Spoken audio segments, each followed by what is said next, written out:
প্রস্তুতির পালা শেষ, এবার মাঠে নেমে দেখানোর সময়। বাংলাদেশ কি পারবে ভারতকে হারিয়ে নতুন দিনের সূচনা করতে?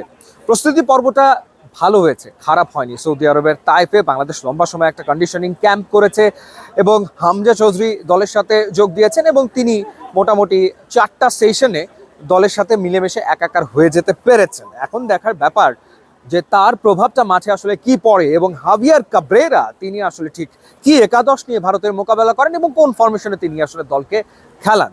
নর্মালি যেটা হয় 4-4-2 ফরমেশনে বাংলাদেশ খেলে, ভারতের বিপক্ষে বাংলাদেশ একটু এগ্রেসিভ 4-3-3 ফরমেশনে খেলবে কিনা এবং প্লেইং ইলেভেনটা আসলে কেমন হবে। গোলকিপারের দায়িত্বে আসলে কে, সেই জায়গাটাতে মিতুল মার্মা নাকি শ্রাবণ থাকবেন, রাইট ব্যাক পজিশনে আমরা সাদুদ্দিনকে দেখব নাকি সেখানে রহমত মিয়া থাকবেন, এরপর মাঝে সোহেল রানা তিনি থাকবেন নাকি হৃদয় থাকছেন, এবং ফরওয়ার্ড লাইনে সেই জায়গাটাতে ফাহিম থাকছেন কি থাকছেন না, মোরসালিনকে শুরুতেই স্টার্টিং ইলেভেনে রাখা হচ্ছে কিনা সেই প্রশ্নগুলো থাকছেই।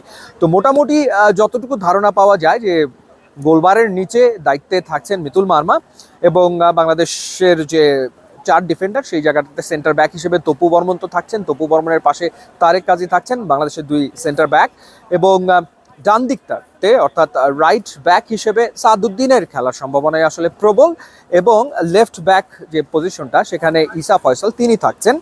মাঝ মাঠে সেখানে জামাল ভুঁইয়া এবং হামজা চৌধুরী তারা দুজনেই আসলে শুরু করবেন, কিন্তু জামাল ভুঁইয়া তো আসলে ইদানিংকালে আমরা দেখেছি যে পুরো 90 মিনিট খেলেন না, বা কোচ তাকে 60 মিনিট বা 70 মিনিটের পরে তুলে নেয় এবং বদলি খেলোয়াড় নামায়। কিন্তু শুরুতে মাঝ মাঠে এই দুজন তো থাকছেন এবং এই দুজনের পাশাপাশি নিশ্চিতভাবেই হৃদয় থাকবেন বলেই অনুমান করা যায়। হৃদয় আসলে থাকছেন এবং উইঙ্গার হিসেবে একদিক থেকে তো রাকিব থাকছেন এবং আর এক দিক থেকে ধারণা করা যায় যে ফাহিম তিনি আসলে প্লেইং ইলেভেনে আসলে থাকবেন এবং মাঝ মাঠে প্রবাবলি সোহেল রানা খেলবেন। তো সেই ক্ষেত্রে 4-4-2 ফরমেশনেই হয়তো বাংলাদেশ শুরুটা করবে এবং সেটা কোনো ক্ষেত্রে গিয়ে 4-3-1-2 এরকম যেটা হয় সেরকম হতে পারে। আবার ইউ নেভার নো, কাবরেরা 4-3-3 ফরমেশনে হয়তো খেলাতেও পারে দলকে ভারতের বিপক্ষে। সো এরকম একটা লাইন আপ নিয়ে বাংলাদেশের মাঠে নামার সম্ভাবনা আসলে প্রবল। সো যারাই নামুক না কেন তাদের জন্য থাকলো শুভকামনা। আলামিনকে নিয়ে অনেক কথা হচ্ছে যে আলামিনকে রাখা হবে কিনা শুরু থেকে, একেবারে ম্যাচের শুরু থেকে আলামিন খেলবেন কিনা সেই অপশনটাও আসলে রয়েছে।